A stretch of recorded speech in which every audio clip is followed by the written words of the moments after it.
Hey everybody, what's up? Wednesday. Throw a little midnight on. Let's get to it this morning. We've got Worldwide Wednesday this morning, and then I'm gonna pop off here, and we've got somebody else that's gonna give us the news. All right, today is June 26, 2024. Welcome to episode 652 of the Simply Cyber Threat Brief, the show where we break down the latest cyber threats and how you can incorporate this information into your cyber security practices. I'm your host, DJ BSEC, for right now. We're filling in for Dr. Auger this week while he's out on vacation, on a much needed vacation. And we're here to provide our expert analysis on every store we give you. Before we dig into the shows, let's talk a little bit about our amazing stream sponsors here at, let's pull these up. We've got Barricade Cyber Solutions. We want to give a shout out to Barricade Cyber Solutions.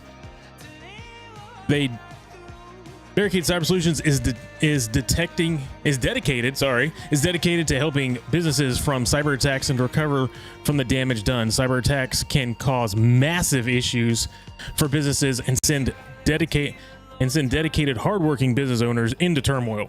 But Barricade Cyber has the answer for you. They're here and they know how to mitigate the damage done by cyber incidents. So you can go check them out at barricadecyber.com. That's barricadecyber.com. Also, we want to thank Antisyphon Training, where you can do pay what you can training over at Black Hills Information Security. Each episode of the Daily Cyber Brief is worth half a CPE, so let's be sure to say hi in chat. Throw out that hashtag Simply Cyber or Team SC. If you're live, we love it, love it, love it. Thanks for being here. Don't forget, let's drop that Team SC in chat. If it's your first time here, let's drop in that first timer in chat so we can recognize you with a special sound. Today is Wednesday, so we all know what that means, right? Today is Wednesday, so we have Worldwide Wednesday. I'm going to try to do this as well as I can. We were going to try and make Eric do it, but Eric can't find his own house on a map, so we'll see how fast I got.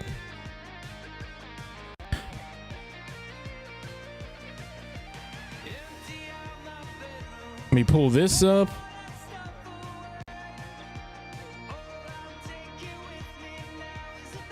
All right. We are going to start a 2-minute timer. So we'll have this 2-minute timer going, and we'll see if everybody can throw in where they're from as we go around the world in, what is it? They used to say we go around the world in 60 days or 70 days. We're going to try and go around the world in 2 minutes. So let's go ahead and get that started.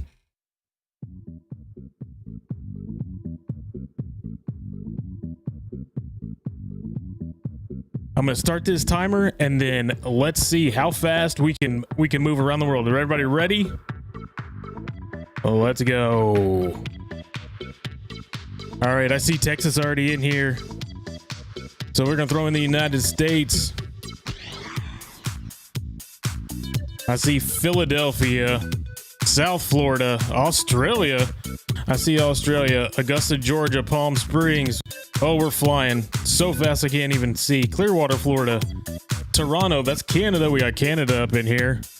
Queens, New York, we're still in the United States. So we got anybody in South America? We got Colorado, West Michigan, Sicily. So we're in, we've got Italy over here. England, we've got England. We've got Israel. So we got England. We got Israel over here. We've got the Israeli, we got England, Israel, Saudi Arabia. I don't remember seeing that one in here. Canada, Colombia. Colombia is over here. So we do have somebody. Have we already gone around the world? Tanzania? I don't know where is that Tanzania or I might have missed that one. Kansas City, I see London. I see London, I see France. Do we have somebody from France? That would be awesome. We got Louisiana. The Philippines. That's Indonesia. The Philippines is over here. There we go, Philippines. We've got the Philippines. There it is, Tanzania. Okay, that's what I was gonna say. Tanzania is around here somewhere. That's Senegal. I'm gonna have to find it in a minute. Liberia, Columbus, Ohio. I got Philippines, Asia. I wish I could like do a scan because I do not. Tanzania, I don't know. Zimbabwe. Oh, there it is. Tanzania, gotcha. Tanzania, Romania. We got Romania.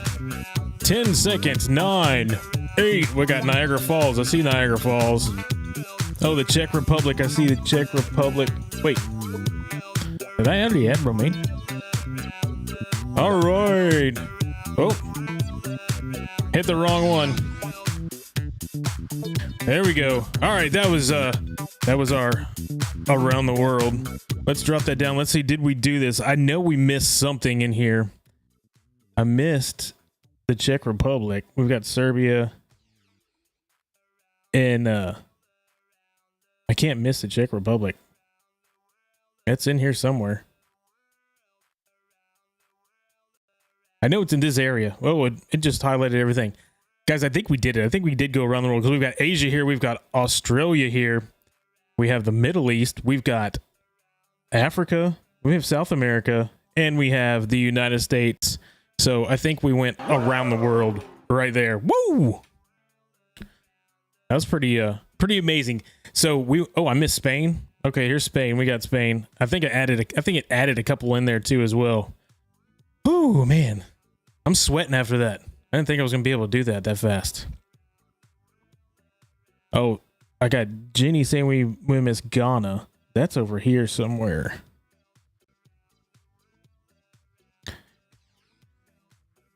All right, I'll flip back over. Guys, we did it. We went around the world and we did it while Jerry isn't here. That makes it even better. Because all those times that Jerry doesn't go around the world during the week, and then we actually went around while he's not here. So that's amazing. Everybody's still here. And I did show this to Jerry beforehand. So he said his stream is going to need to change after he sees what I just did. So, all right, this morning, what we're going to do, I am going to drop off. We're going to have Tyler pop back in here and do some of the stories for today. And I will see you guys tomorrow for tomorrow's daily cyber brief. But for this morning, I was here just for around the world. And now we're going to bring Tyler back on. I'll flip over here to here and we'll bring Tyler back in and he will take it from here. Yo, what is up, everyone? Thank you, DJ B-Sec. There's no way I could have even found half the countries on the map. And I don't have the cool setup, dude. I don't even know how you do that. I'm like, I even have a less cool setup than Jerry. So thank you, dude, for coming out and killing it. Appreciate it. Have a good stream. What is up, everyone? Hey, welcome back to the Daily Cyber Threat Brief. My name is Tyler, and hey, this is just my second time doing this. So I do want to say hello to everyone. Let me pull up the chat overlay. And we'll get it pulled up here. There we go. Hey, for those of you who don't know me real quickly, my name is Tyler Ramsby. I am a pen tester. That is my day job, and I make random videos and live streams in the evening and have the opportunity to fill in for Jerry. So super excited to be back with all of you. Let me pull this over here, and without any further ado, let's go ahead and dive into the stories for today. Looking at chat, making sure everything's good. No one's telling me my audio is bad, nothing's broken. Also, guys, usually I stream late at night, so like my stream generally doesn't start till like 10 o'clock at night. And this whole I had to wake up at 6 a.m. my time to make sure everything was ready. Yo, I'm like half awake, so I'm faking it the best I can, acting like I'm awake, and hopefully by faking it I will eventually wake up. But if you're tired like I am, hey, welcome to the party, pal. I also don't have sound effects, so I make my own sound effects. That's how we do this thing. Let me share my screen, and we will dive into the stories for today. From the CISO series, it's Cybersecurity Headlines. These are the cybersecurity headlines for Wednesday, June 26th, 2024. I'm Sean Kelly.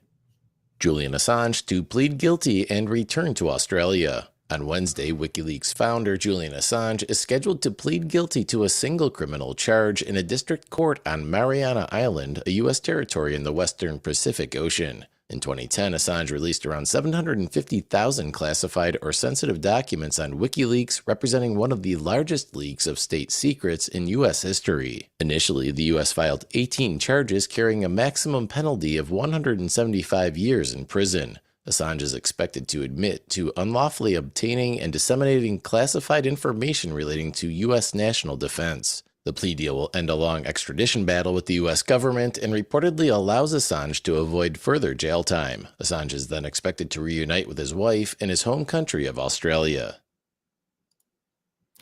So I've been following this a little bit, and honestly, when I saw this is one of the stories, I was like, sweet. I get to talk about this guy. I'm actually curious about you in chat. How do you all view Julian? Do you view him as a hero, or do you view him as a criminal? Let me know in chat what all of you guys think. I remember when all this went down in 2010, when WikiLeaks was big. It doesn't feel like it was that long ago. I wasn't even in IT at that time. I've only been in IT full time now for 3 years. Started out in IT support and social engineer myself into a pen testing role. But back in 2010, believe it or not, I was in high school. So I'm like a youngin', I know, compared to many of you. So I was in high school when all of this initially went down. My understanding of all of this is Assange was obviously the one who ran WikiLeaks and was part of this with Chelsea Manning and all of these classified or sensitive documents. And it was also around the same time, reminds me of Edward Snowden. I know his was a little bit different, but I believe Edward Snowden did his stuff on WikiLeaks, right? Let me just refresh my understanding of what all of this was and what he actually sought to leak. So he had access to some of the U.S. military's classified networks. And I think the biggest issue from the U.S. military side of things is the stuff that he leaked was claimed it would affect military operations, not just in the Middle East and beyond, which is why it ended up being such a big charge. So Manning was in the actual military since his 35 years in prison. But then we had Julian Assange, and I know this has been going on for a long time. He's basically been, it says asylum. The dude was, he wasn't able to do much. He wasn't in prison, but he wasn't able to do much. Looking over at chat, I said, didn't he put undercover Americans at risk? Yeah, there was things like that. The one side of it that would say, hey, Julian is not a hero, is they leaked all these documents without considering the impact it would have on real people doing real operations in that side of the world. Oh, Snowden did his through 2 reporters. Gotcha. And I think that's really the biggest issue with Julian. And plus, I mean, when you go after the U.S. government, that's when things generally don't go well for you. Even if you feel justified in the process, because for better or worse, the U.S. government has a lot of power. So Justin Gold said over in Mod Chat, WikiLeaks started or at least became a U.S. issue when they released the U.S. military drone footage of civilian casualties. Yes, that's what I remember seeing back in 2010 when it blew up, was all of that and all those video clips. And he has a family, right? That would be the other tough thing. He won't travel to continental U.S. He's scheduled to plead guilty tomorrow in U.S. District Court, and it says for one charge. Does it say what that one charge even carries? He's hoping to avoid jail time. I'm sure a part of it is just a relief, right? If you're from the perspective of Julian and you've been essentially locked up without being locked up, being unable to travel, having all your movements restricted because the U.S. government is coming after you, and knowing that he has a family, I'm sure this will be a relief for his family. But it'll be interesting where this ends up, how it ends up going through the system. And I was trying to look at chat on whether or not hero or criminal. Do that again, guys. Let me know over in chat. Now I'm keeping my eye on the chat. Hashtag hero or hashtag criminal on what you think of Julian Assange.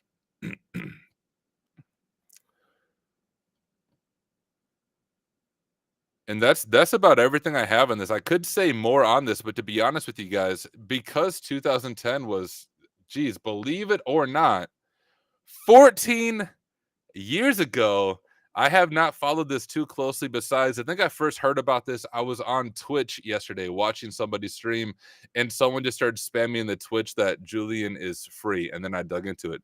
Looks like we're getting Hero. Oh, that was BlazeBits. What up, BlazeBits? BlazeBits was the streamer I was watching. Shout out to BlazeBits. He streams some red team pen testing type stuff on Twitch, but that's where I was at. So we have a few heroes, we have a few criminals. Do a poll, guys. I don't even freaking know how to do a poll. my version of doing a poll is asking you guys in chat to do a hashtag. That's how high tech I am. I think Hero is winning. We have the Pain who said useful idiot. That's I guess that's one way to describe it. I think I myself might be a useful idiot in some ways. We have an anti-hero hero. We have both. And that's true. You know, that's the tough thing, guys, about life in general. Life usually isn't black and white. There is this gray area, and all of us who are in the world of hacking, even ethical hacking, it's sometimes hard to figure out what is the good, what is the bad, what is the gray area when it comes to some of this stuff. So very, very interesting. I'm going to dig into this more myself to get my own thoughts. But yeah, I think Hero's winning. Hero's definitely winning over in chat. But let's continue on with our stories. Fresh MoveIT bug under attack just hours after disclosure. A new high-severity vulnerability in Progress Software's MoveIT transfer software is being actively exploited just hours after it was made public. Researchers determined that attackers could exploit the bug in one of two ways. The first method uses a forced authentication attack with a malicious SMB server and valid username. In the second scenario, a threat actor could impersonate any user on the system by uploading their own SSH public key to the server without logging in, then use that key to authenticate.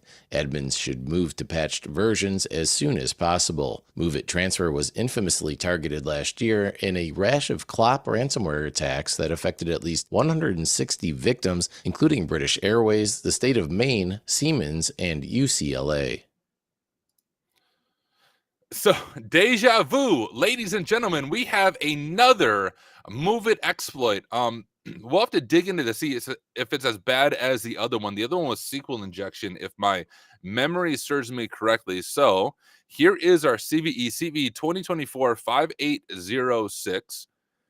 And I guess we don't have too much on here besides it's improper authentication vulnerability. Just means broken access control, can lead to authentication bypass. It means an unauthenticated user can get access, and it sounds like they can then add their SSH key in order to get full RCE access. Let's dive into some of this source and see what information we have. So it's Progress Software, which from my experience, I think Progress Software, now don't quote me on this, kind of like Jerry, this is my hot take, y'all. This is without any type of prep. This is my initial reaction.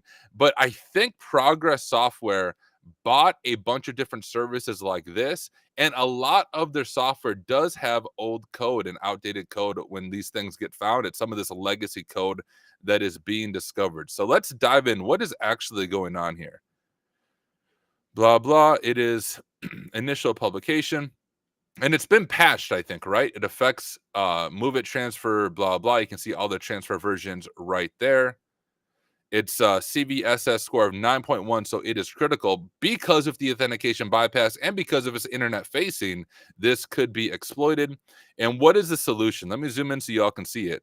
We have addressed the MoveIT transfer vulnerability in the Progress MoveIT stream. Strongly recommends performing upgrade to the latest version listed in the table below. So this time it was not identified by a threat actor. I do not think. I'm guessing it was a security researcher says it was identified. And a third-party component used in MoveIT transfer elevates the risk of the original issue mentioned above if left unpatched. Oh, so we have a newly identified one. While the patch distributed on June 11th remediates the issue identified there, this newly disclosed one introduces a new risk. Is there a POC or anything available? I'm guessing not yet. Let's just see if we can find out. If I go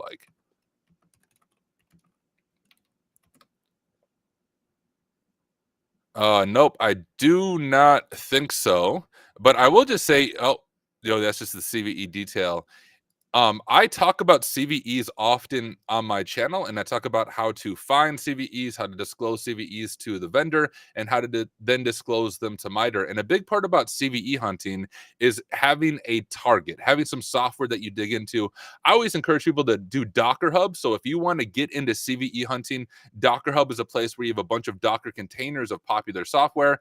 And I don't know, for those of you in the CTF or ethical hacking world, one of the OG platforms in this world was VulnHub, right? VulnHub was a place, you still can go to it now, where you download vulnerable virtual machines, virtual images, you pull them down locally, and you can do CTF. So I just tell people, yo, treat Docker Hub kind of like VulnHub. They're not meant to be vulnerable images, but treat it like that. Treat it like a CTF platform. When you find vulnerabilities, report them to the vendor, report them to MITRE, and then you can get a CVE like this on your resume. But if you want a target to dig into, Progress Software, from my experience, is a good target.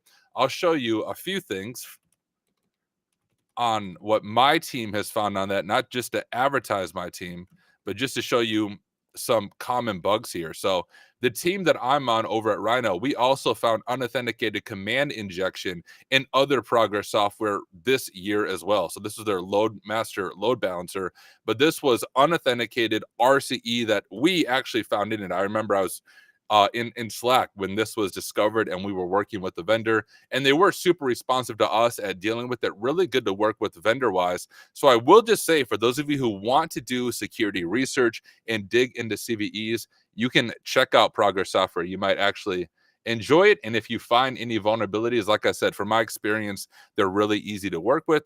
But of course, I don't have the sound effect, but you gotta patch it, right? If you have this, you need to get this patch. They have patched it for you, but you need to apply the patch.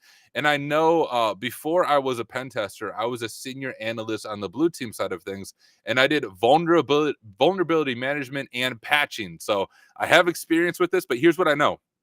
I worked at a large organization, and at a large organization, generally speaking, there's a long change control process you have to go through, even for patching. So I'd have to submit a full change control, essentially request to go through the change control board saying, hey, here is the software. Here's how I'm going to patch it. Here's my backup plan. And if everything goes terrible, and then it'd have to go through all of these revisions to get it patched. So when we say, you got to patch it, right? Sometimes it's a little bit more difficult than one would think. But when it comes to something like this, you should have a process in place in your organization that if we have a score like this in our software, this is not like, hey, we're going to wait 2 or 3 weeks for the change control process to go through. No, this is like, hey, we're going to pick up the phone. We're going to get the people on the call, make sure everyone knows what's going on, and we're going to work on this like live. I remember doing this on a Friday. And this is why I don't miss the blue team, right? The blue team really are the superheroes. The GRC are the superheroes, the ones working some of these incidents and getting the policies in place for these incidents. Because I remember one Friday evening, staying up pretty late, responding to a CVE like this. I don't even remember the specific CVE, but it was something that just came out that day. And we had to make sure it was patched. So we skipped the full change control process, made sure everything was patched on our servers. We were in a Teams call with, I don't know, like 10 people all sharing our screens because we were working on it. Then we're checking logs, making sure it wasn't exploited. So just making sure in your own organization, you have a process in place that when something like this comes out, you don't go through the 3-4 week change control process. You got to patch it, right? You have to balance that business risk of, hey, patching something, maybe we might bring it down. That might actually be what happens. Or if we don't patch it, a threat actor might get into our system, and hey, they may not bring it down, but when they're in your system, they're going to exfiltrate data. They're going to navigate throughout. They're going to set up their persistence, and it's not going to be a good day for you. So it's better to stay up a little bit later on a Friday night to make sure things are patched than, staying up for 2 weeks when your system gets ransomware and you lose a bunch of data, and then you're in disaster recovery mode. So very, very interesting vulnerability. Something I'm personally going to dig into more. And once again, if you want to get into security research, Progress Software has a bunch of different software that they use, and you can spin up some of it locally or at least get free trials. I think that's how it was for the load balancer. You can get free trials and just treat it like a CTF. So a try hack me, hack the box machine, you spin it up, pretend like it's a CTF, and just do research on it. Look for some of these things. And hey, you might actually be able to find something. And maybe at the next daily cyber threat briefing, we will see a CVE and you will be the researcher who disclosed it. And if you're trying to land a job in InfoSec, especially on the technical side of things, which is what I do, one of the best things you can do is find a CVE, find a 0-day, work with the vendor. It gives you experience working with vendors. You see what that's like working with a third party to patch vulnerabilities, work with MITRE to disclose that CVE. You'll gain tremendous experience and it will look awesome on your resume. But once again, if you have MoveIT and some of their SFTP stuff, make sure you get that patch to have defense in place in order to prevent that from happening. Let's keep on going. Actually, here, this is this. Oh, does this show us? Okay, now I'm curious more. Before we jump off of this, this looks very interesting. So in the early hours of day in 2024, Watchtowers will send a chat log. So is this a person who reported it? Yeah, it looks like it. So David Blaine, the magician, is the one who apparently found this vulnerability. Hey, thank you, David Blaine, for showing up and reporting this vulnerability for everyone. See if there's, I'm just going to glance through this. So David Blaine didn't share a huge amount with us, but just like let them know, hey, this is going to be coming. The initial vulnerability. All right, I'm curious about these technical details real quick. So setting up movement transfer is straightforward. This is what I was just talking about. It required spinning up a server variant of Windows as it refused to run on Windows 10 test machine. So if you wanted to test this off for yourself, right, you just need to have a Windows server like 2019 virtual image and VirtualBox or VMware, and then you could set it up, and that's when you could dig into it. You treat it like a CTF. This looks like a really, really solid blog. If you want to dig into this more, they talk about how they created a test user. They followed with the vendor's advice. The vulnerability affects limited scenarios in our mind. We look to cover as much attack surface as possible. And then they got an error that was thrown as they were digging into stuff. All right, so this is interesting. You guys are probably bored by the technical details, so I won't go through this entire blog with you guys. But if this is just me, I would definitely dig into this because they're talking about how they use Responder. It looks like to steal some information. Oh wow! So yeah, they use Responder. Man, this is fascinating. So I will just say once again, for those of you who want to get into the technical side of InfoSec, and by technical I mean like the pen testing, security research, incident response, read through this because this looks amazing. Wow. And it's long and detailed, just scrolling through. And this must be where they talk about once you get access, we can add our SSH key in, and then we can dive into it. Oh, yeah. So this is the other interesting thing. I noticed this was removed when I was looking at this. When I first looked at this yesterday, when it came out, it said limited scenario. And by limited scenario, they mean the limitation is a population access to the internet. That's interesting. And that's just always tough about when an organization releases details that they have a CVE or they have a 0-day in their software. They have to balance letting the public know without making people panic. But sometimes when that happens, the information you have isn't quite accurate. I mean, they said it was a limited scenario. Now, I just very much skimmed this article, but it seems much more than a limited scenario. So yeah, thank you. Kimberly Can Fix It for dropping this in the chat. This looks like a really fascinating article about this. I might dig into it myself later. I will dig into this myself later. Would be fun to set it up and see if you can exploit it to understand what is all going on. All right. I'm going to spend the entire stream talking about MoveIT, but I know we need to move it. Boom, boom. There's my dad joke for the day. So let's continue with our news stories. Criminal claiming to sell Neiman Marcus customer info for $150K. A threat actor named Spider is claiming they've stolen personal information of Neiman Marcus customers and are selling it on the dark web for $150,000. The fancy department store chain appears to be the latest victim to have data swiped from its cloud-based Snowflake storage system. The company's disclosure indicates that between April and May, an intruder accessed personal information of more than 64,000 shoppers, including names, contact information, dates of birth, and gift card numbers, but not the gift card pins. The company declined to answer whether it had turned on multi-factor authentication for that database, a common oversight among victims of the recent rash of Snowflake account raids. Guys, New Microsoft... Come on. Now, I remember when the Snowflake breach, right? The almost like a supply chain in some ways, because Snowflake is a cloud storage provider. I remember reading about this with some other organizations, but we have some customer information on sale on the dark web for $150,000. But the one thing that's crazy to me, sorry, y'all, my voice isn't ready to talk this early in the morning. But what is crazy to me, a Neiman Marcus spokesperson declined to answer whether it had turned on multi-factor authentication for that database. Well, what do you guys think that means? I'm going to say they probably declined to answer because they did not turn on multi-factor authentication for that database. An oversight common among victims of recent raids on Snowflake cloud accounts, though did confirm that the unnamed platform was indeed Snowflake. So, first, guys, you need to have MFA turned on. It is 2024. Right? Anything even remotely sensitive should be behind MFA. From my work as a pen tester, seriously. Oh, we got Jerry over there.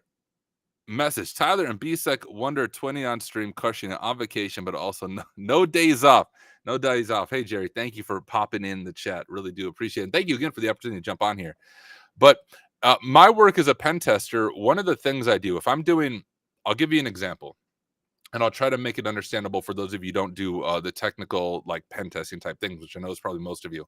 But when it comes to pen testing, there's a bunch of different assessment types you do. And one of the most popular assessment types is called an external network pen test. Now, how an external network pen test works is if your company hired me to do an external pen test, you would give me what is in scope. It might be a list of domains, a list of IP addresses, basically everything internet facing that your company owns. And you say, hey, Tyler, I want you to treat this like a threat actor from the outside with limited information about the environment and see if you can get into it.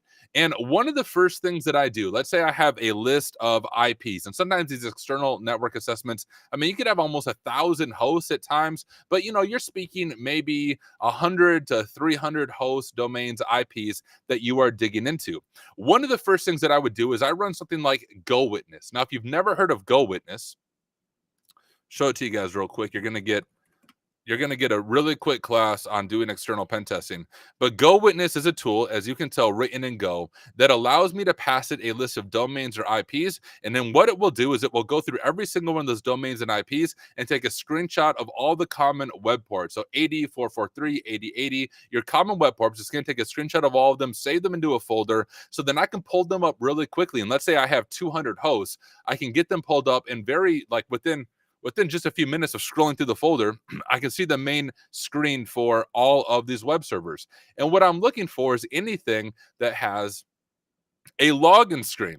Now, if anything has a login screen, the next thing that I do is I attempt to do password spraying with breached credentials. So you can see if you've been pwned at, haveibeenpwned.com. You can check your credentials there.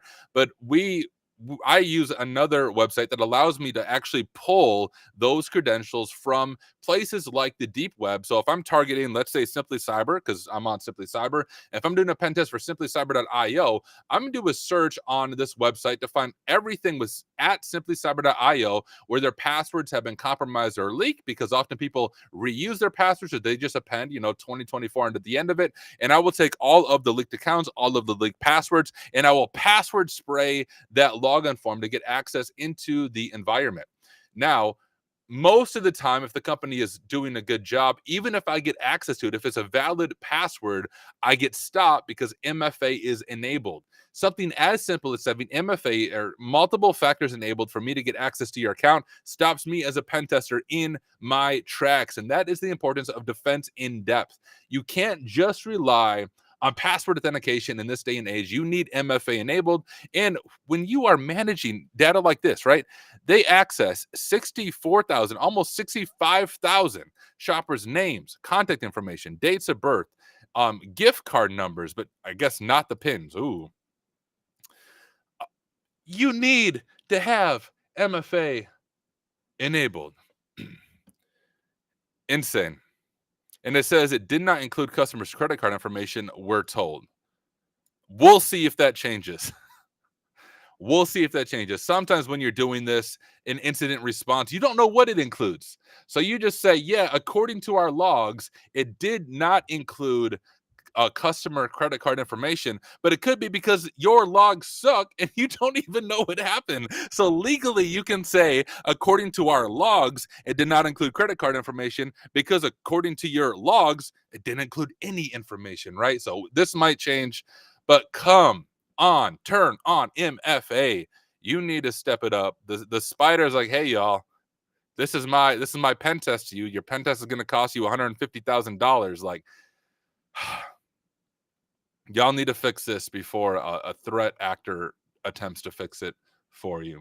All right, let's keep going. Management console attack found in wild. Threat actors are using a new attack technique dubbed Grim Resource that allows them to gain full code execution of Microsoft Management Console. Researchers at Elastic Security Labs uncovered the new technique after a sample was uploaded to VirusTotal on June 6th. Grim Resource leverages specifically crafted MSC files to execute arbitrary JavaScript code on Microsoft Management Console. The attack takes advantage of an old XSS flaw present in the APDS DLL library. While the attack leverages obfuscation techniques to evade ActiveX security warnings, there is hope. The researchers have published detection rules and guidance to help organizations identify signs of the new attack. Okay, so quite interesting attack here. I'm trying to understand exactly how this works. So gain full code execution of Microsoft Management Consoles. So it's via cross-site scripting, which let me explain this a little bit for those of you who aren't familiar with this attack. And also, let me also give you guys a hint. If you want to be a pen tester, I've talked about this before on my own channel, but a pen tester, the first role you're probably going to get is a junior or associate pen tester. And generally speaking, if you want to become a pen tester, you need to have a strong understanding of web app skills and web app vulnerabilities, cross-site scripting being one of them. And the reason for that is when it comes to the world of pen testing, by and far, most firms, the most popular assessment they have are web apps. And the reason web apps are so popular is because every company has a web app. Generally speaking, many of those web apps are internet facing. They have the largest attack surface. So like a lot of what I do, although I do all kinds of assessment types, you name it, I probably do it. The vast majority of what I do is web app pen testing because of this. And one of the things you look for even in web apps is cross-site scripting. What cross-site scripting is, basically, you're able to execute JavaScript in the context of the user's browser or the user session. Now, there's a difference between client-side code and server-side code. So with JavaScript, you can't like pop a shell on the web server, right? You would need to execute server-side code such as PHP. JavaScript code is client-facing. It's not on the server, but with JavaScript, I can basically get it to do anything that you can do yourself. That by executing JavaScript in your browser, I can make you do what I want you to do. And that, I'm guessing that's what they mean by a full code execution. With a JavaScript payload, I can do whatever I want. So it is quite interesting. It's in this console, but it's similar to your classic cross-site scripting vulnerability on that. And this is another thing. If you want to get good at finding CVEs and bug hounding, get good at cross-site scripting. I have, I think, 9 CVEs that I have found and disclosed, and a good handful of those are related to cross-site scripting flaws that I found in web apps. So get good at finding cross-site scripting, and it will take you far in the world of InfoSec, in the world of security research. And hey, maybe you'd even be able to find something like this. And we have some Elastic Yara detection rules. Let me Check out this file in VirusTotal. So it was uploaded to VirusTotal. We have 7 out of 64 of them detected it as being vulnerable. What detailed information do we have? Do we have any behavior information? No, I don't think so. We just have some information saying, yes, this is a flaw. And they also found this themselves. So this is being used by threat actors, right?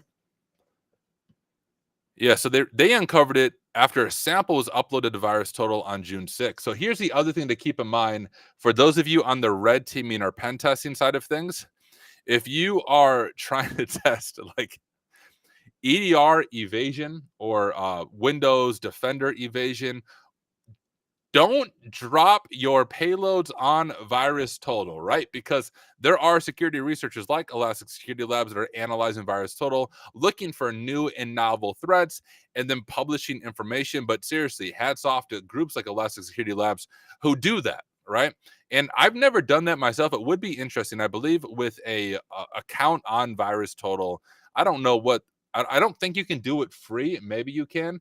But I know if you have an account on VirusTotal, you can see all of the payloads that have been uploaded and look at the detection on them. And you might have an understanding of what is going on there. Which, by the way, guys, I just heard what sounded like an animal run over my head. My son must be awake for the day. Usually I stream at night because my kids are sleeping, but when I stream in the morning, they wake up. So if you guys hear banging above my head, I promise it's just my kids being loud because it's morning time. And for some reason, kids wake up with a bunch of energy. They're like born with caffeine pumping through their veins. But interesting stuff. Another thing just to throw out to you, and I know I'm talking about security research, but that's a lot of what I do. Another thing you can do on the blue team side of it, because I'm always talking about pen testing, on the blue team side of it, you can look at writing your own Yara detection rules. Yara is kind of an open source detection. You can put this into different detection platforms to find things like this, but there are really good Try Hack Me rooms. I believe it's in the SOC 2 path on Try Hack Me, where you go through Yara rules, you write your own Yara rules, and there's even some detection challenges. Well, they'll give you some malware that triggers such and such, and you have to write a Yara detection rule that will then detect that. So if you want to get hands-on with that, there's some great resources on Try Hack Me, and you can do this yourself. Maybe set up a GitHub. If you don't already have a GitHub, set up a personal GitHub and just find some some malware that you're able to analyze, or even things that already have Yara detection rules written for, so you can get good training with it, and start your own GitHub where you create Yara detection rules. And I guarantee you, if you're applying for a blue team role, a GRC role, whatever that looks like and whatever you're going for, if you share on your resume, hey, I have all these Yara detection rules that I have like personally written to detect different forms of malware, different activity by threat actors, that's going to look amazing over on your resume. So that would be one recommendation to check out. And Casually Joseph said paid VirusTotal lets you pull files. That's what I'm thinking of. So if you have a paid sub to VirusTotal, you can pull down files and do some of this yourself. And might be a cool research factor. You maybe even be able to write a blog like Elastic Security Labs. So defenders should leverage our detection guidance to protect themselves and their customers. Yeah, so you should have this in your system just in case a threat actor is attempting to exploit this. Let's dive back into the news. And now, a word from our sponsor, Pray. All right, guys. This is what I messed up last time. Let me see. Let's see if I can do this right. This is the mid-roll. I don't have any cool mid-roll music. I don't even know if I have the right designs. Let me attempt this. On the mid-roll, I think what Jerry does is we shout out some of our stream sponsors. Let me give this a shot. So if I share this, there we go. Hopefully you guys can still hear me. So I want to give a shout out to Barricade Cyber Solutions. We have Eric Taylor over in the green room, making sure I don't mess up, and he hasn't popped in here. So I'm going to assume everything is going well. So shout out to Eric Taylor first, just being amazing and hanging out in the green room while I stream. And also shout out to Barricade Cyber Solutions. I know that the Federal Reserve is looking for someone to work that incident. So we want to get Barricade Cyber Solutions on that. But no, for real, if you have a company, do not respond to incidents when they happen. I mean, you can do that, but you should have something in place that is proactive when it comes to these things. And Barricade Cyber Solutions is the way to go. Make sure y'all check them out. Eric Taylor is an awesome person from my experience with them. And Barricade Cyber Solutions is an incredible organization that will help you with incident response detection and doing all of that both proactively, but also reactively if it comes to that point. Or maybe you find yourself in a bad situation. You just got hit with ransomware and ChatGPT isn't helping anymore. And you say, yo, ChatGPT, like I open up my desktop and all my files are locked and it's demanding a ransom. ChatGPT, what do I do? And ChatGPT is like, well, as an AI trained language model, I can't provide you advice. You should connect with the firm that knows what they're doing. Barricade Cyber Solutions is that firm. Make sure you guys check them out. And our other sponsor right here, Antisyphon training by the team over at Black Hills InfoSec. Actually, there was a link there. So if you go that Antisyphon training, make sure you do the / throw it in there for Simply Cyber. They are amazing. And what I enjoy about them is I believe all of their courses on there are pay what you can. Now, if you follow my content for any length of time, I love that. Everything I do, there's no paywalls. I try to give all my content away for free just to help people break in the industry. And I love that pay what you can model. So if you want to get into InfoSec, check out Antisyphon training with the Blue Team SOC courses. Their material is top notch. And here's the thing. When you do training through them, you're not just going through someone who only teaches, right? They actually do this thing. They are practitioners in the field, well known, and they're telling you here's what you're actually going to encounter in the real world. So make sure you check out both of those resources. And finally, the thing that I forgot last time, and I'm actually going to remember it this time, guys, second time is the charm, is the community challenge. I know there was a post dropped in mod chat. I can't even find it. And plus, I wouldn't be able to pull up the image anyways. But the community challenge, the way that works is we pass the baton. The person's not in chat. Okay, so Jeffrey Rust has the baton. The way this works is whoever we give the baton to, they are part of that cybersecurity community challenge. And I don't remember what the tag is. Can someone let me know in chat or in mod chat what the tag is for that community challenge? So I believe you post the hashtag for it, and then people from the community go and connect with you and support you and make it awesome. If my memory serves me correct. And also for those of you in mod chat, who do we pass it to if the other person's not online? How do we do that part? Oh, thank you. So we do hashtag Simply Cyber Community Challenge. Simply Cyber Community Challenge. Okay, beautiful. Thank you, Eric Taylor over there. And challenge. So let me see if I can figure this out. If I do that myself. All right, so hashtag Cybersecurity Community Challenge. How do I know who to pass to? Whoever volunteers a tribute. Someone volunteers tribute so I can keep going with the news stories. Oh, cool. That link sucks, but it takes you to the search. Simply Cyber Community Challenge. Who wants the baton? Someone take it, because I don't know who's had it before, and I'm not going to pretend like I do. So who wants the baton? Someone volunteer yourselves. You'll forever be my hero. Looking over at chat. Hey, mods, if I missed something in chat, let me know if anyone volunteers to do the Simply Cyber Community Challenge. Since the person, we need to ask who wants, since the person is not here, and then me and Jenny will track chat to see who volunteers. Okay, cool. Well, hey, mods, let me know who ends up volunteering for that. I'm going to continue. I cleaned out the baton, had some food on it. I'm going to continue through the stories, but if you want to be part of the Simply Cyber Community Challenge, let us know in the chat. And hey, I'll announce that later on once the mods identify someone and pass on to it. But let's continue with our news for today. We just got done with our cross-site scripting flaw. Looks like we're over to this story. Let's keep on going.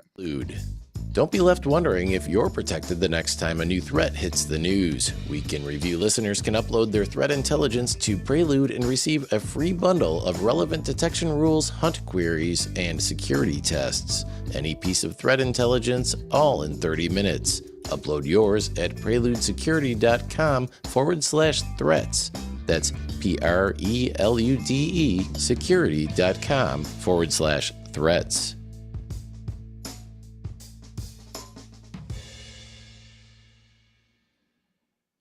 Plugins on WordPress.org backdoored in supply chain attack. A threat actor successfully altered the source code of at least 5 plugins hosted on WordPress.org. The infected plugins attempt to create new admin accounts and inject search engine optimization, or SEO, spam into compromised websites. The attack was discovered by WordFence researchers on Monday, but the malicious injections appear to have occurred between June 21st and June 22nd. Plugin developers have already released patches for most products as of Monday. The 5 plugins have been installed on more than 35,000 websites, and researchers said anyone using them should consider them compromised and upgrade immediately to the latest patched versions. Okay, before we dive into commentary on the story, I do want to shout out Nathan Bolin has the baton. Yo, Nathan, welcome to the party, pal. Hey, Nathan, everyone go and connect with him when he makes that tag. And someone joked in mod chat that I should do it. I feel bad on LinkedIn, guys, so let me just pause real quick and let you know. I would love to connect with Andy and all of you, but on LinkedIn, I have over 2,000 requests, and it's growing for connection requests and messages, guys. I just can't keep up. I even tried to bypass LinkedIn and write JavaScript in the console so I would auto accept all of them because YOLO, and then LinkedIn rate limited me and kicked me off the website for 10 minutes because they thought I was hacking their website. And I just got sick of trying to accept those requests. So if you do want to connect with me, here's what you can do. You need to find me on Discord, which my OPSEC skills are non-existent. So if you can't find me on Discord, you need to work on your OSINT because it should be really easy to find me on Discord. Find me on Discord and then send me a DM with a link to your LinkedIn account, and then I will accept it. But if you just blindly spam me with LinkedIn requests, I'm not going to accept it because I have way too many requests.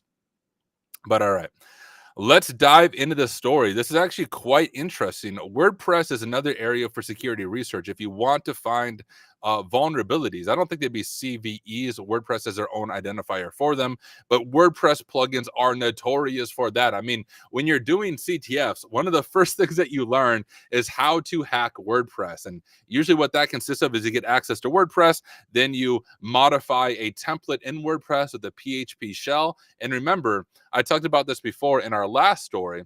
We talked about cross-site scripting. I said cross-site scripting is client side. Well, PHP is server side. So just keep those two things in mind. What makes this more severe is these plugins that were modified include PHP scripts. And PHP is server side, which means it's executing code on the server itself. So when whoever downloads these plugins utilizes it, it's executing code on the server side and it's creating new accounts with administrative privileges on websites running them. So threat actors are able to create backdoors in the WordPress account, and now they have admin privileges. And with those admin privileges, well, they have a lot of power to go ahead and compromise your account. And it sounds like a third actor modified the source code, right? Because these are these are open source, so you can modify them. And if the maintainers do not check over the code closely enough, something like this can happen. A supply chain attack where all of these are modified and they go down the supply chain on other WordPress sites, and then those WordPress sites end up being compromised. You can see the versions here. And here's the other crazy thing about WordPress. WordPress reminds me of Active Directory. So I know when I do AD pen testing and when I was on the blue team in Active Directory, organizations as Active Directory started how many years ago? And then when you look at it, there's just so much junk that nobody uses, but nobody has the time or capacity to clean it up, that it just keeps getting more junk. It's like being an Active Directory hoarder with all of these broken things. Well, it's the same with WordPress. WordPress has that same tendency that if your WordPress is any length of age, you might have some of these plugins without even knowing the plugins are there. So you should be auditing your WordPress environment. And if you have any of these plugins, make sure you get those fixed if you downloaded them or updated them in that time frame. But hey, shout out to WordFence for discovering this breach right away and making sure they can respond to it. As far as IOCs go, the data is transmitted to this IP address. So they even have an IP address as an IOC. So an IOC, for those of you who might be new to all of this, is an indicator of compromise. So what you would do with an IOC is you would check your logs. Hey, do I have this IP in my logs? And if so, you need to move over to incident response because it means you have been compromised. So that's what it talks about in IOCs, and that's something to always look for. When it comes to backdoor operations, the whole idea of a backdoor operation, if the threat actor is good at what they do, is it's stealthy. It's not obvious. It doesn't just pop up on your screen saying, you've been hacked. You don't know anything that happened. So that's why you need to have a good source of logs, a good way to analyze your logs, and a good way to look for indicators of compromise, such as IPs in this way. All right, let's continue on with the stories. New Medusa Trojan variant emerges. Last week, researchers at CISO published an analysis which revealed new fraud campaigns featuring an updated version of the Medusa banking Trojan. The campaigns target Android users to install the malware known for its remote access Trojan capabilities, including keylogging, screen control, and SMS read-write. However, the updated Medusa samples use a more lightweight permission set and new features like full-screen overlay displays and remote uninstallation of applications. Medusa was first discovered in 2020 and targeted Turkish financial institutions. However, the new campaigns have expanded their scope to include targets in France, Italy, the US, Canada, Spain, and the UK. Okay. So Android malware, not something we hear about all the time, but something that obviously happens. Another good area for security research is mobile apps. So we see that over here, Cliffy has not observed any of the dropper apps on Google Play yet. They will get there, I promise you. As the number of cybercriminals joining the malware as a service increases, distribution strategies are bound to diversify and become more sophisticated. So here's the Medusa malware ramps up with SMS phishing attacks. One thing to look into is, like I told you guys before, I do all kinds of assessment types. So I also do mobile app pen testing, both Android and iOS. And one of the best tools to dig into some of these apps is a tool called MoveIT. Let me know in chat if anyone's heard of this tool, but would encourage y'all to check it out. You can actually spin it up in Docker. Super easy to use. But MoveIT is a security research platform for mobile applications to Android, iOS, and Windows Mobile. But is Windows Mobile even a thing anymore? I remember Windows phones back when I was in high school. I don't even know if that's a thing anymore, but maybe someone is like, using their sweet Windows Mobile phone for some of this stuff. What MobSF does, though, you can spin it up super easily. You can see it here. MobSF will actually provide you with a GUI. There might even be a test one here, and I can show you guys what this looks like. Don't want to spend a whole lot of time on this, but we have some screenshots here, right? So this is what it looks like when you spin up MobSF. It'll eventually go back to the login screen, but you can upload the APK. So if we're talking about an Android APK, and you can pull the APK from various stores. You can also pull it from a rooted Android phone, but I'm not going to go into the detail on that. Eric Taylor said there's a Surface mobile phone. Hey, I guess, the one mobile app pen testing I don't do is I don't do Windows app pen testing. At least I've never done it. But once you upload the APK, it will do a quick static analysis of everything that's going on. And what's really helpful if you're looking for malware is it will talk about trackers. It will also talk about network connections that are being made and potentially dangerous Android functions. So if you were auditing, for example, an app from the Google Play Store that looks like it might be malicious, MobSF will speed it up a lot for you. You can then look at the code in here. You can try to deobfuscate the code. Here's is doing it on iOS. iOS is a little bit more limited because of the source code. I've never done the dynamic analysis side of it. I do the dynamic analysis manually. I don't use MobSF to do it. But MobSF is an incredible tool if you want to get into mobile app pen testing, mobile app research, or to be able to find stuff like this in the Google Play Store. Make sure you check out MobSF. All right, I got two more stories. I'm almost at the top of the hour. Let me run through these real quick. Former federal CISO Darusha lands at Google Cloud. According to a press release on Tuesday, former federal chief information security officer and deputy national cyber director Chris Darusha is joining Google Cloud to lead the tech giant's global public sector compliance work. In more than 3 years in the federal CISO role, Darusha was pivotal in the development of the White House's AI executive order, as well as the 2021 executive order on cybersecurity and the subsequent national cybersecurity implementation plan. He also led the 25-member Council of Agency CISOs and oversaw agency-wide implementation of multi-factor authentication. Darusha will report to Google Cloud's Global Director of Security and Compliance, Jeanette Manfra. He's expected to lead the expansion of Google Cloud's suite of artificial intelligence, cloud computing, and security products within the public sector, both in the U.S. and abroad. All right. I don't even have too many thoughts on this story besides I heard MFA, so that's good, right? If you're on the security side of it, you should push for MFA. And also Google Cloud. I'm always curious. Google Cloud, also GCP, another name for a Google Cloud platform, how that's going to end up competing with AWS and Azure. So I believe kind of years ago, Google Cloud was relatively big, had a decent market share, but then AWS, of course, is the big king now when it comes to cloud services. So I do also cloud pen testing, but I don't do Google Cloud pen testing. I know a little bit about GCP. I've done some labs on it, but I haven't done pen testing in GCP, but I do AWS and Azure pen testing. And I know just as far as market share goes, you have AWS at number one, you have Azure close behind, but then GCP is like way down at the bottom.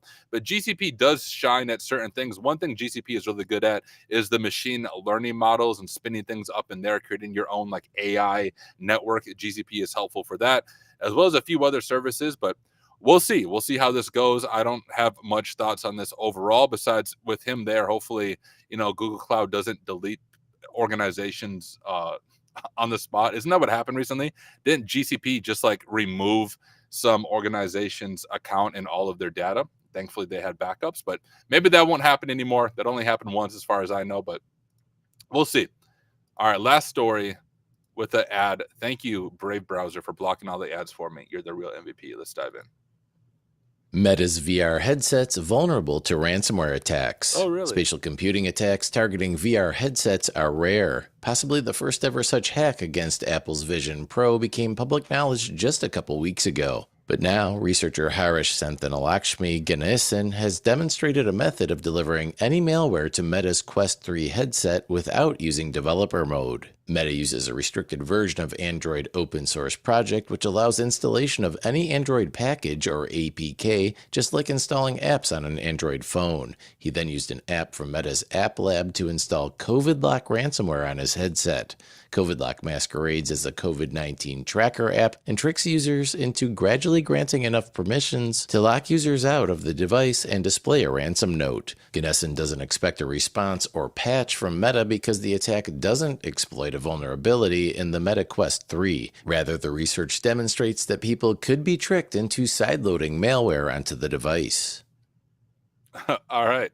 Well, here we go. I got the Meta Quest 3. So now I need to ransomware myself, and I'll force myself to make payment in order to get access to my Quest 3 again. I don't know how useful this is. I mean, I assume anything that has technology would be able to be ransomwared or DOS, whatever you want to call it.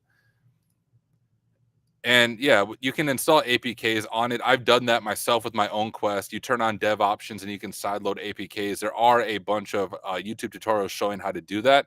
So I guess there would be a way to exploit this, as if some influencer or some bigger YouTube channel, maybe, I didn't know people did this, but I heard about people actually buying YouTube channels with a bunch of viewers and then rebranding them as themselves because they're too lazy, I guess, to build their own platform.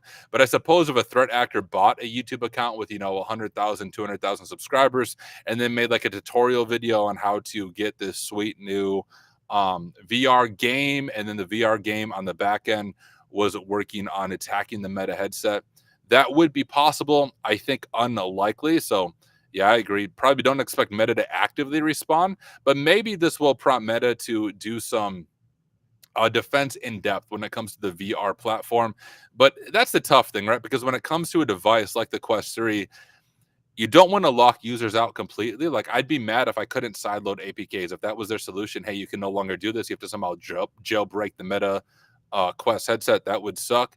But I don't know. I don't think it's a super likely attack vector. In your business, you're probably not all using Quest 3s and worried about them being ransomware by a threat actor. But hey, just something to keep in mind.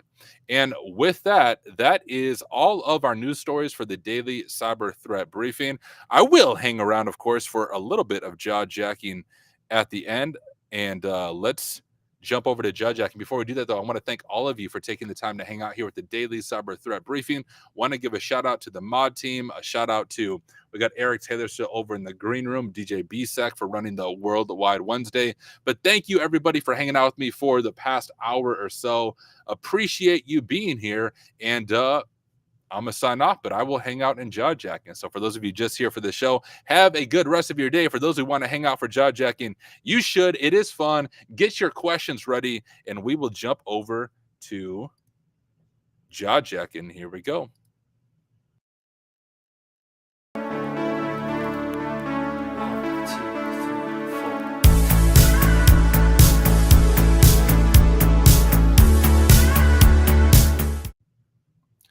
All right, ladies and gentlemen, this is Tyler Guy. Welcome to Jaw Jacking. Hopefully you enjoyed the last show with Tyler, the pen tester, the hacker. Now I'm just Tyler, the guy with the microphone. But no, thank you everyone for hanging out. Really do appreciate it. And I did eventually wake up. The whole concept of waking up early in the morning is you just have to get on stream in front of a few hundreds of people when you don't feel like talking. And as you talk for an hour, you do eventually wake up. I know I had some questions come through that people dropped in mod chat. Mods, if you want to repost those questions, I'll kind of scroll up and see if I can find them. So, all right, so here's a question from Nathan Bolin, who has the baton for today. Nathan Bolin said this: Tyler Ramsby, would this also be like bug bounty hunting, external pen testing? I mean, sort of. So when it comes to bug bounty, I'm going to move some things around real quick on my screen. When it comes to bug bounty,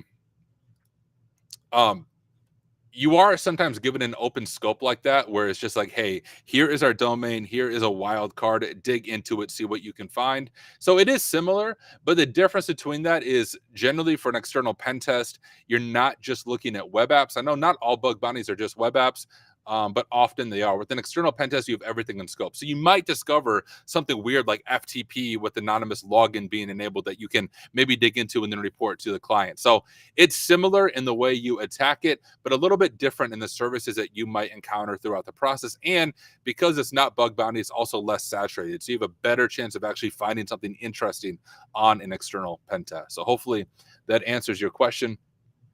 Let me see if I have other questions from mod checks. I know a few jumped through that I saw when I was talking. Scrolling down now. Okay. So Yosef said this: that article you went over, auth bypass and unlimited scenarios, progress, move it, transfer, as a learning lesson, because you're definitely going to go over it as a learning lesson. Oh, go over that as a learning lesson? That might take a little bit too much time. Maybe I'll do that on my own personal stream. I am going to be MIA, y'all, for about a week myself, but then I'll be back on stream myself. What would be fun to do is if you take that MoveIT CVE that we just talked about a little bit ago, that article that I was looking at seemed to have a pretty detailed guide on how to set it up locally and test for it. It would be a really cool lab to set up the outdated, vulnerable MoveIT FTP server on a Windows server locally, like on VirtualBox or VMware, and then use like a Kali Linux or Parrot machine or Dark, whatever, you name your distro, just Ubuntu with security tools, or heck, just Windows if you want, YOLO, and use that to actually exploit it and do security research. They guide you through how to do it. So it's almost like a guided try hack me room, but you get to create the lab. And hey, maybe even then, another thing you could do with that is create a try hack me room out of that. So I've created a few try hack me rooms, like official challenge rooms. You can find them on try hack me as official releases, but that'd be a fun official release to have one of those exploits be the way into the machine. So that's what I mean by that, Yosef. Hopefully I answered your question. All right, Carrie had this question. Tyler Guy, I found another free tech learning for Azure if I can learn it. Is it good for jobs, or am I too late to get into a cloud job? I do have my rain suit to work in the cloud. It's never too late. Never too late to get into a cloud job or any type of job in InfoSec.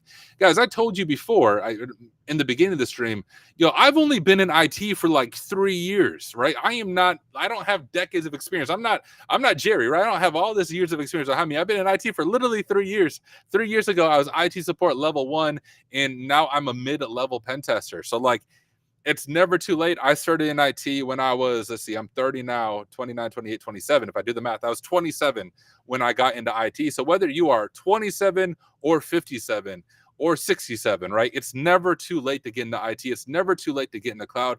Azure is an incredible place to start.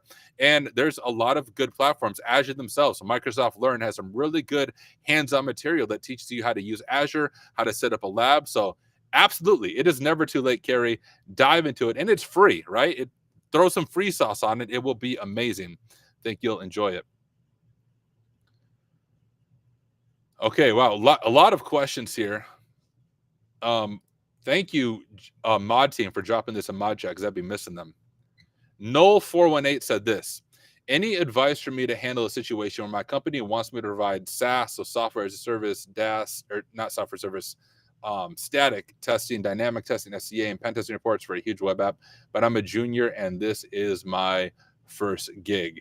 My advice would be talk to somebody on your team. I'd assume if you're a junior, you have more senior members on your team, and maybe they have an automated process for this. So I know, like, our team, we have some custom stuff that can make things amazing. I'm not going to share what those custom things are, but your team should have some automation to make that possible if it's something they do regularly. So my best advice for you, Noel418, is talk to a more senior member on your team, and they should be helpful. And if they're not helpful, leave, right? Like, where I work, everyone is super helpful, and no one looks at you like you're dumb when you ask a question. They would rather have you ask a question when you're unsure about something than make a terrible mistake for the client. So that would be my advice for you. Roswell UK said, Tyler, as a pen tester, what are your favorite pens that you've tested? I'm looking to upgrade from pencils to crayons. Yeah, I would say, let's see, do I have any around? I have this one right here. This is actually looks like a bank one. So when I do bank pen testing, I'm pen testing this bank right here, and I make sure it writes really good on paper. That's my favorite pen tester as well. On actual assessment types, though, my favorite would be, my favorite pen testing, probably just web apps. I really enjoy web apps. It's usually a larger attack surface, and you can really go deep into a web app. Usually you have 5 days to even test a smaller web app, so you can really learn the technology stack, learn things behind it, fall into rabbit holes, and learn. So my favorite pens to test are this one right here. My favorite pen test assessment type would be web apps, to answer, I think, what your real question probably was, but I enjoy the pen testing side of it. All right, Cole Scordino said this: hey, I've got a bachelor's degree in info systems, cyber bootcamp grad, security plus, and outside labs and training. Having a hard time landing a junior infosec job. Have considered sales too. Any suggestions? Cole, unfortunately, when it comes to like job stuff, it's so individual. It's hard for me to give a blanket suggestion to you, and it also depends on what infosec you're trying to land into. So, like, trying to land a pen testing role and a SOC role are pretty different based on what you need to have. Like, in pen testing, you need those hands-on certs, you need cybersecurity research, you need a CVE if you're able to get that. On the SOC side of it, you don't need all of those things, but you do have a bachelor's. That's often one of the things you need, is that bachelor's degree to jump through that hoop, and you have the security plus. So I'm gonna say, based on your background, it's, oh, hey, you dropped the question again. Oh no, I can't. I'm trying to do things that I don't know how to do. Oh well. General advice is, your background looks decent. The question would be, is how's your resume look, right? If you're not even getting to interviews, your resume needs to be tweaked. And if you're getting to interviews and not getting the job, your interview skills need to be tweaked, because that means you made it past HR, but you're not doing great in the interview. And so I'd recommend doing a resume review or a mock interview, just a little bit of self-promotion. My organization, which is free, I don't do charge anything, but if you go to hacksmarter.org, you can get to my Discord. We do career coaching over there, but what's probably different is it's donate what you can. So we have a bunch of pros in the field, some pretty big leaders in the field, and you donate whatever you can to a nonprofit of your choice. We don't take your money. We're good enough at what we do. We don't need your money. You need it more than we do. But even if you just give $1 to like a nonprofit organization, you can get a one-on-one session with one of the career coaches to do a mock interview, to do a resume review, and I think you might find that helpful. So not just to do self-promotion, but I think it fits in this case. All right, let me jump back over, see what questions we have. All right, 31QWOZ. I don't know how to say your name. 31Q was maybe that. You mentioned experience in vulnerability management in your past. Any advice or recommendation for learning material? Try Hack Me, right? I would do the Try Hack Me learning pass. I'm going off memory, so if I'm wrong, don't yell at me. But Try Hack Me, I believe, has a security engineering learning path, a SOC 1 learning path, and a SOC 2 learning path. And that will give you a lot of experience with that technology, but you need to document it as well. Make your resume 4D. And what I mean by that, make a YouTube channel where you talk about what you're learning, make a GitHub where you share what you're learning, make a blog to share what you're learning, post on LinkedIn, like whatever you do, make sure you share what you are learning as you are going through those paths. Number one, it will help you remember the material better. When you're forced to write it down and document it for others, it helps cement it in your own mind. But number two, you can show future employers that, hey, I'm new, I don't have a lot of experience, but I can show you through my documentation that I can learn these things, I can figure it out, and I can share it and document it, which is huge. So that would be my recommendation if you want to get into the vulnerability management side of things. All right, Yosef said, as a newbie, I thought on your channel, you can do it on your channel, that article. Can you do that sometime? On your Discord, Ralph did a great goal. On a newbie, I don't know, Yosef, if I'm understand. Oh, that article. That's what you mean. That the MoveIT article. Try to set up a lab for that. Yeah, I can try to do that sometime. I'm on your Discord. Ralph did a great job goal setting. Thank you, Yosef. That's the other thing, guys. If you want to join Hack Smarter, the other thing we do is every Monday night at 8 p.m. Central Standard Time, we host a weekly goal meeting where a bunch of people come together and we ask you to answer 2 questions. What did you accomplish this past week? What are your learning goals for this upcoming week? Just to help hold you accountable. And like I said before, nothing in Hack Smarter is behind a paywall. Everything is free as a way of giving back to the community. So thank you, Yosef, for the shout out there. And yeah, we have those weekly goal meetings. All right, Kimberly Can Fix It dropped a few questions in mod chat from the K Bandwidth. Speaking of tools of the trade, do you do physical pen testing? Any hardware used for work? What's your on the road kit? So that is the one assessment type I do not do. I do not do physical pen testing. Where I work, physical pen testing, like we do it as an organization, but it's optional if as a pen tester if you want to do it. And there's a few reasons I don't do physical pen testing. One is I have 2 young kids. So my kids are 7 and 4. And I want to hang out with them. So I don't want to be traveling around if I don't have to be honest. I also just don't like traveling. I like sitting right here in my basement and not going anywhere. That's my personality. But with physical pen testing, if you do a lot of it, you're traveling a lot. And I would rather hang out with my kids than be a cool elite hacker. So maybe when my kids are older, I'll do a little bit of physical pen testing. But the other part of physical pen testing that is just tough for me, although I think physical pen testing is amazing, and I'm glad there's people that do it, it would be hard for me, guys, to just like just look into somebody's eyes and flat out just to like lie to them and deceive them. I know it's for a good reason, right? Like I have to do what a threat actor can do, but I would feel bad. Like I suck at just straight out lying to people. I've done some, I'll do pretext calling or vishing. So like phone call, social engineering. And even that's tough, but I'm not like looking at the person and like deceiving them in order to get to my objectives. So that part's tough for me. So I don't do physical pen testing. So I can't really answer that question. Frodo Baggins said, if SaaS application is only assessed by employees, doesn't have MFA, and is external facing, can I recommend it become internal facing? I'm new at the job. I mean, you can, but there might be a reason it's external facing. I don't know if you have customers that use it.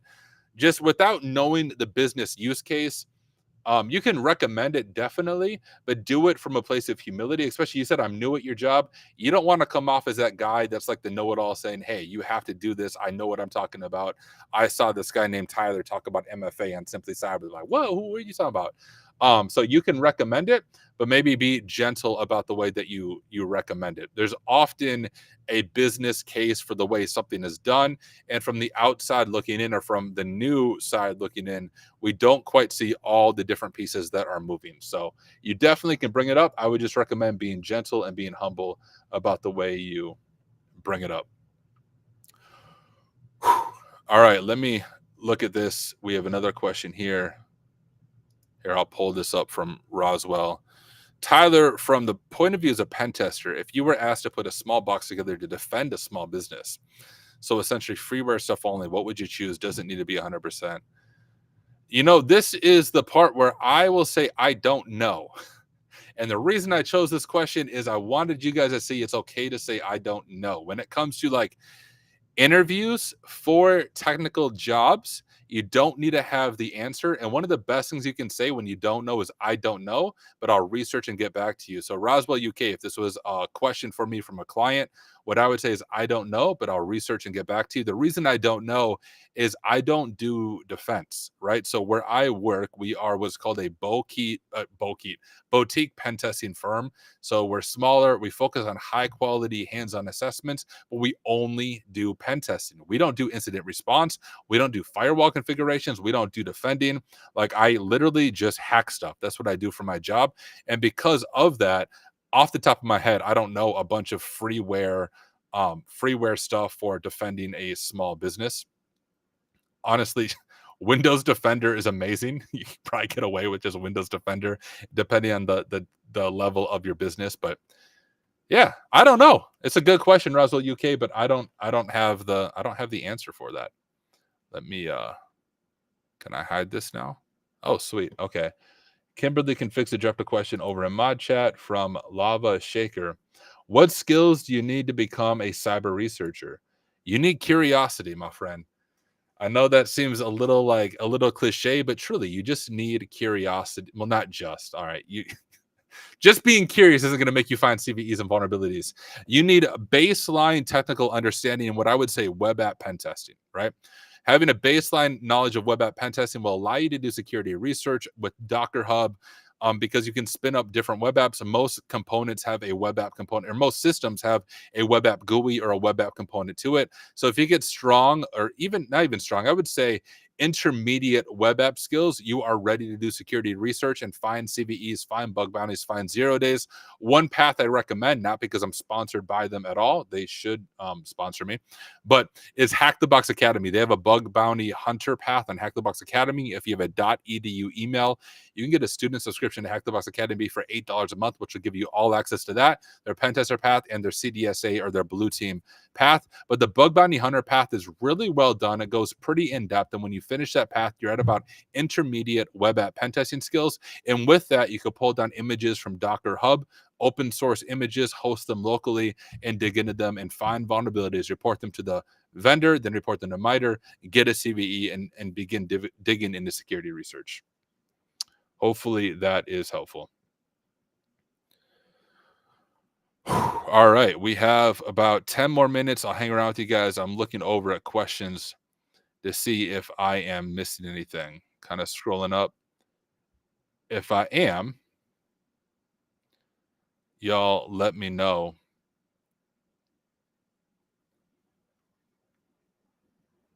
I don't know what Justin Gold was responding to. He said, I used to be a preacher. I did used to be a preacher. I don't know what you're responding to, though. I'll keep scrolling. Yeah, guys, that's the other interesting part of my story. And you can find it on my YouTube channel. Once again, if you haven't subscribed to me on YouTube, go do it. I'd appreciate it. But I have a video on there on how I went from a pastor to a hacker. So I was in pastoral ministry for 10 years before I started hacking stuff. So how I went from a pastor to a hacker, I don't know. Most people probably don't make that decision, but it worked for me. How often do I do a resume review on Discord? So I took the summer off from coaching. Before the summer, I did a lot of the one-on-one coaching, but I took the summer off for coaching just so I could spend more time with my kids in the evening instead of having to jump back on my computer. Okay, Kimberly can fix it. Dropped a few questions here. Follow-up question from Christopher Young. Hack the Box Academy, is pen tester path or bug bounty path best for newbies? So I don't recommend either path for newbies. I'd have to look up what it is, and maybe I can real quick.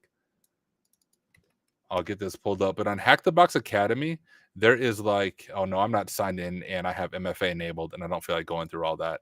But y'all, you guys are hackers. You can figure it out. On Hack the Box Academy, there is something that comes before either of those paths. It's like an intro to all of it that takes it really from the ground level up. So if you have little experience, don't dive into one of those paths. Start with like the tier 0 content.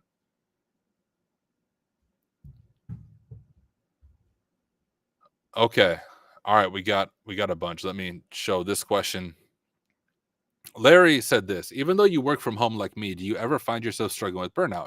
Favorite affordable family vacation? You know, I try to have good things in place to prevent burnout. I do professional therapy. That's something I always recommend to people, is do therapy. I also don't find my identity in my work, which I think is important. Guys, I was a pastor for 10 years and changed careers. The moment that pen testing or cybersecurity begins to affect my family in a negative way, like by that I mean like I'm always working or something, I'll literally just quit and find a different job. I'm not tied to this. I hope I stay as a pen tester, but like 5 years from now, you might have a YouTube channel about, hey, in this video, I'm gonna tell you how to become a lawyer from me after I pass the bar exam, right? Like I don't know what I'm gonna do in the future because my identity is not tied to what I do. I'm more concerned about the person I'm becoming. I think that's true for all of us, right? Remember, y'all, you are a human being, not a human doing. A little bit cheesy, but life is much more important about the type of person you're becoming, less important about what you're doing. And when you begin to find your identity and what you do for a career, and then when your career doesn't work out, then you begin to self-medicate and you end up in dark places. So just keep that in mind when it comes to burnout, cybersecurity, and overworking. So that's a big part of it for me, is just making sure I have a good balance on that. As far as burnout goes, again, guys, I got burned out as a pastor. I haven't been burned out in cyber, but as a pastor, I was on call 24/7, dealing with high emotional issues, dealing with suicide and death and depression and drug addiction and marriages falling apart. The worst that happens in cybersecurity is a computer system goes down and it doesn't work. Like, that's nothing compared to the stress I went through for the first 10 years of my career. So I have a pretty high threshold when it comes to stress and being burnt out after dealing with some of those issues. My favorite affordable family vacation, that's dependent on where you live, right? Like, I can't tell you what's affordable for you. I can say what's affordable for me, but I can't tell you what's affordable for you. One thing that I did as a pastor, because I had no money, so I made about $40,000 a year for a family of four, and I was a sole income provider. So I was broke. I make a lot more money now, but I don't spend more money. So that's another good lesson. Just because you make more does not mean you need to increase your standard of living. It's crazy. People will be like, hey, I make $30,000 a year and I can't pay my bills. And all of a sudden they make $100,000 a year and they still can't pay their bills, right? You might be the core denominator why you can't pay the bills. It's not your level of income. It's because you suck at handling money. But affordable family vacation, I always enjoyed staycations when I was a pastor. I couldn't actually afford to go anywhere, so I would just have a staycation. I would take like a week off and go on vacation locally, go to some water parks with my family, go to like the zoo with my kids. I made some of the best memories doing staycations, and those are free. So that would be my recommendation for you. And thank you for the question. All right, I see some other questions on here. I'm just kind of glancing through them. Okay, thank you, Space Tacos. This is the best question by far. What led you to create that banger rap song? What events happened to make you say, yeah, let's do that? I love the song. Just curious about the story behind it. I'm guessing you're talking about Black Hoodie On. And you know how we should sign off our jaw jacking in 4 minutes? We should all listen to Black Hoodie On, because I'm going to perform that at DEF CON. DEF CON doesn't know about it yet, but they're going to eventually reach out to me and say, hey, Tyler, we want you to take the stage and perform Black Hoodie On. Black Hoodie On was a song I put together while I was streaming. I've always loved hip hop music. So I wrote the song on stream. I recorded the song on stream. I mixed the song on stream. Heck, I think we even released the song while I was streaming. The first verse of it is just fun, like acting like a hacker. The second verse, I go after career coaches. So it goes like, I think it starts this way. This verse, I don't even know. I have to listen to my own song. We'll listen to it together. But I saw these career coaches who were like, hey, if you pay me $500, I will meet with you for 1 hour and help you break into the field. And then I was like, no, like, screw you. You're getting rich off people who are already struggling financially. Like, most of the people who are trying to get into cyber are struggling financially to get into the field. And then you have these influencers saying, hey, I'll help you for a small fee of $500 for an hour. That's when I started my entire Hack Smarter coaching team with a bunch of pros in the field. Donate what you can. We don't make your money. And I did that because I was like, look, I'll do a better job than them. My goal is to steal business from the cybersec influencers who are trying to charge you $500 an hour to help you. We will do it for free, because if you're good enough at what you do, you don't need to make money off people breaking into the industry. And if you're not good enough at what you do, you probably shouldn't be the one coaching people. So that second verse in that song was me just going off on that whole concept. So that is that. Let me do this, y'all. I'm gonna sign off shortly. I know we still have more questions, but I'll say I have my own stream. Check me out on stream. Ask your questions there. I'm also on Discord, and you can check me out there. But as we sign off, the most important thing is we're all gonna listen to Black Hoodie. Pulled up. I'll share my screen. The audio should come through. I'll just make it full screen. And here you guys go. Here is the Simply Cyber premiere of Black Hoodie on. 2 minutes. We'll end the stream with this. Let's go.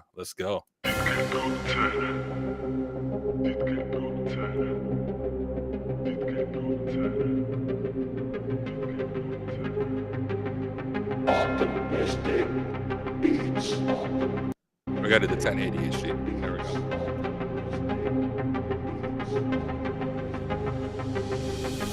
Got my Cali booted up, yeah, it's time to hack.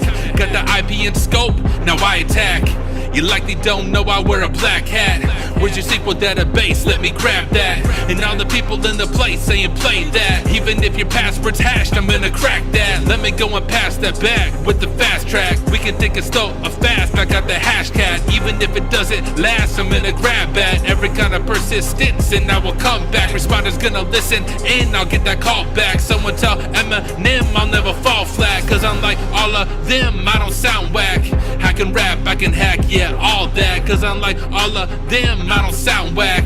I can rap, I can hack, yeah, all that. Got the Cali booted up in my black hoodie on. Black hoodie on, black hoodie on. Got the Cali booted up in my black hoodie on. Get your terminals up as we listen to the song. Got the Cali booted up in my black hoodie on. Black hoodie on, black hoodie on. Got the Cali booted up in my black hoodie on. Get your terminals up as we. All right, so this second verse is the one. Like the first verse is just me, having fun. The second verse is where I just took out all my anger on the stupid career coaches overcharging people and ripping people off as they try to break into the industry. So that's the story behind the second verse. You listen to the song. This verse is for the career coaches. I really hope it hurts, cause y'all are the real vultures. You're lining up your purse that doesn't fit our culture. You're getting rich off the poor, you're a poser. I told ya, if you're good, you don't need the cash. Now you're gonna feel my wrath. I just want you to see the fact that more than half these acts are just a money trap. So I will trash in raps, I don't want none of that. And I will smash with passion every scummy act. If you react with madness, you can run it back. And if you disagree, your thinking's incomplete, because they're preying on the noobs in our industry. And here's what we can do to bring their misery. We can make them feel accessible for you and me. All the content that we make, we do for free.